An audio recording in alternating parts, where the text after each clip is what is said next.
The movie that I have chosen to analyze is The Blind Side. The Blind Side is an American biographical sports drama film released in 2009.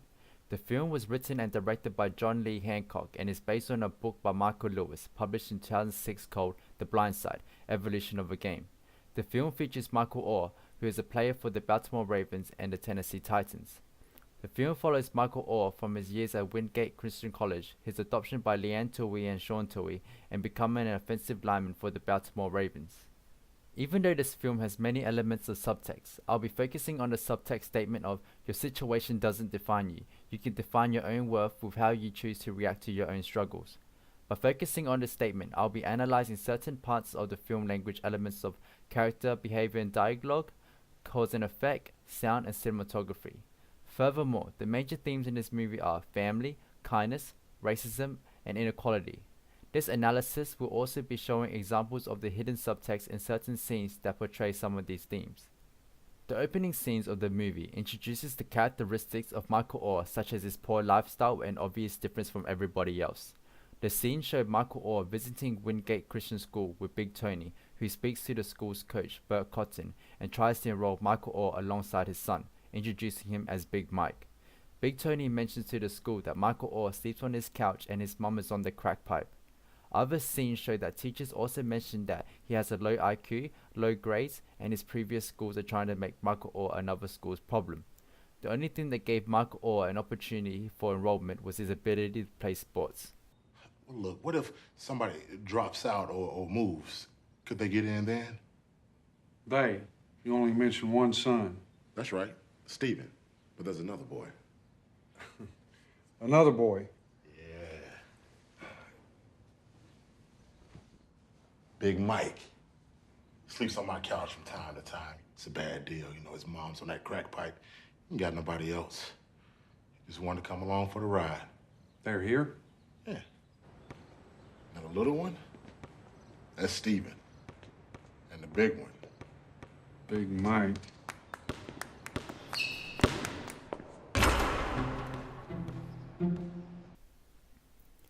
The beginning of the film, Michael Orr's behavior portrays subtext by showing that Michael is acting in a certain way due to his tough experiences through life that were introduced earlier. Michael does not speak and does not smile. He is emotionless and walks in a slow pace with his head down. The only time Michael was seen to show emotion was when he was playing basketball in the beginning of the film. Furthermore, the subtext is shown as Michael Orr is dressed in the same old rugged clothes. This can be seen in the following scenes here. What is he wearing? It's freezing. Big Mike. Hey, my name's Leanne Tui. My kids go to Wingate. You said you were going to the gym? School gym's closed. Why were you going to the gym? Big Mike, why were you going to the gym? Because it's warm. In this scene, Michael attends his first day at school. Notice that when Michael enters the classroom, all the other students look at him with a judgmental perspective, with the eyes scanning him as they look up and down his figure. The subtext of the theme of inequality is also illustrated through the cinematography of the scene, as the students' reaction after seeing Michael shows a negative connotation. The use of wide shots in the classroom is displayed to show the separation between Michael and every other student in the class, as he is the only black-skinned person in the room. Low-angle shots from the desk perspective allows the audience to feel as if they're in the class looking at Michael as he enters the classroom. Furthermore, a shot through the student's perspective of looking at Michael bottom to top is displayed to exaggerate the use of subtext. Everyone in the scene has their opinion of Michael at his first glance, including the teacher, as she looks at him while Michael is looking around feeling as if he does not belong in the classroom. This can be supported as in one sequence, Michael's behavior shows subtext of feeling anxious as he rubs his legs and looks around. Leanne Tui, who is a kind-hearted mother of two, sees Michael Orr more than just a useless black-skinned boy. In this scene, it shows people around her mentioning about her and Michael's relationship ever since she took in Michael to stay at her home as he was homeless. The hidden subtext is shown in this scene as her cousin Bobby leaves a voice message of him saying, "Did y'all know there's a colored boy in your Christmas card?" This shows that everyone around Michael are judging him for his skin color, illustrating that racism can be shown in such a simple way. Hey, Sean. Hey, Leanne. Cousin Bobby. Happy New Year's. Listen, I've had about 5 cold ones, Of course you have. so I'm just going to go ahead and ask. Did y'all know there's a colored boy in your Christmas card? The next scene of Leanne Tui with her friends show that racism can be portrayed through speech in a more brutally and offensive manner. One of Leanne's friends compares her and Michael as if she's standing next to King Kong, even though he's just a human like everybody else.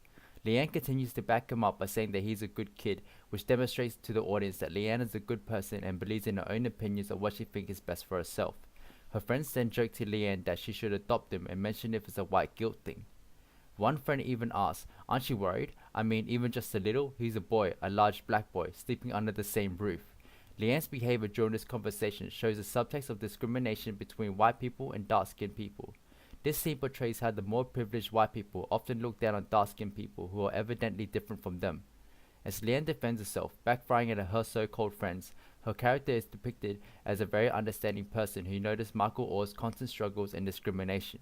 The hidden subtext in the scene also shows how white-skinned people separate themselves with black-skinned people, implying that black-skinned people are scary and are a threat.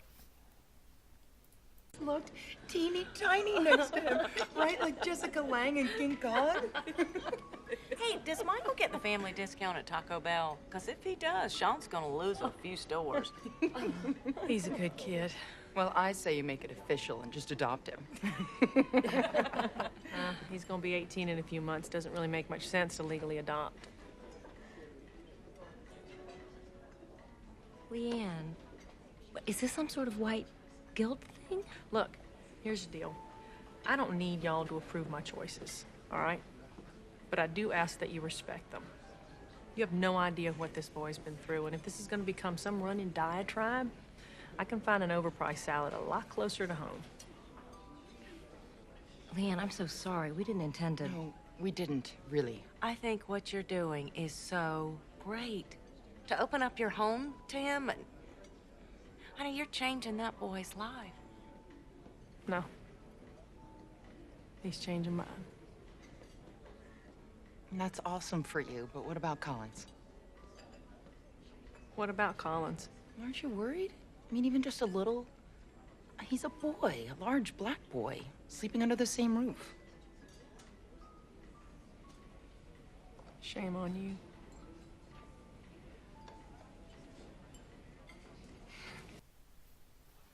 Another example can be shown in the next scene where an opposing player says to Michael, "You fat black piece of crap." Fat black piece of crap. Hey! Hey! Rip, are you gonna do something about this? The player implies that Michael is useless, bringing up his skin color and looking down on him because he is different. The other players show racism by mentioning Michael Orr's skin color, as there was no real reason to mention the color of his skin. Throughout the movie, the subtext for racism grows more evident and more offensive. Even though Michael is confronted with these racist terms, Michael's behavior shows that he is not bothered by other people's opinions against his race. This behavior shown through various scenes portrays the subtext of Michael's self-discipline and self-restraint. As the film progresses, the audience realized that the only significance in his life that affected Michael's behavior was family. In other words, people who cared for him deeply and who he cared for in return. The subtext behind Michael's behavior throughout the film shows that Michael puts his loved ones before himself, which will be analyzed in the next scene.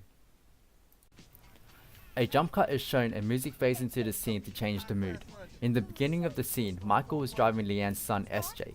Spatial continuity is shown in the scene as 180-degree rule is obeyed for each cut. The shots of each frame of Michael and SJ displays anticipation as the shots only show Michael and SJ being distracted by the music and not concentrating on the road. Even though both are enjoying the time, the editor of adding a quick shot of the car moving in high speed anticipates that something bad is about to happen. This then results in Michael crashing into another vehicle. As soon as Michael crashes into the other vehicle, a change of rhythm can be seen as the cuts get much quicker when the crash occurs. The music stops immediately and the sound of the vehicles colliding and glass breaking takes over, which changes the mood from happiness to tragedy. Quick cuts are then shown of SJ and Michael's reaction during the crash, and a slow motion shot of equipment flying away from the impact of the crash, causing a dramatic effect. After the accident happens, a jump cut is immediately displayed to a shot of Leanne.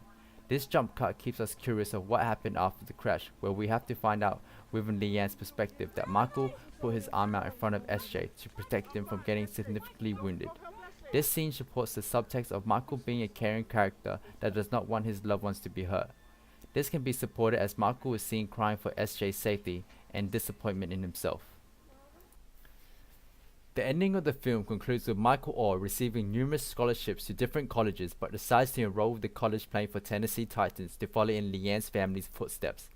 With the help and love of his new family, he was able to successfully become one of the best and most well-known offensive linemen in history. Ultimately, the film depicts the struggles of a dark-skinned male in white society. However, with self-perseverance and the understanding and compassion of a single person, someone with unfortunate circumstances can rise to become a person who positively affects many others in similar situations. Overall, the film evidently shows the subtext of cause and effect through the actions of the people around Michael and how his life began to change. Michael Orr represents countless other dark-skinned citizens who face discrimination and racism on a daily basis. The use of subtext shows that a single act of kindness from someone privileged can ultimately affect the lives of many others in the future.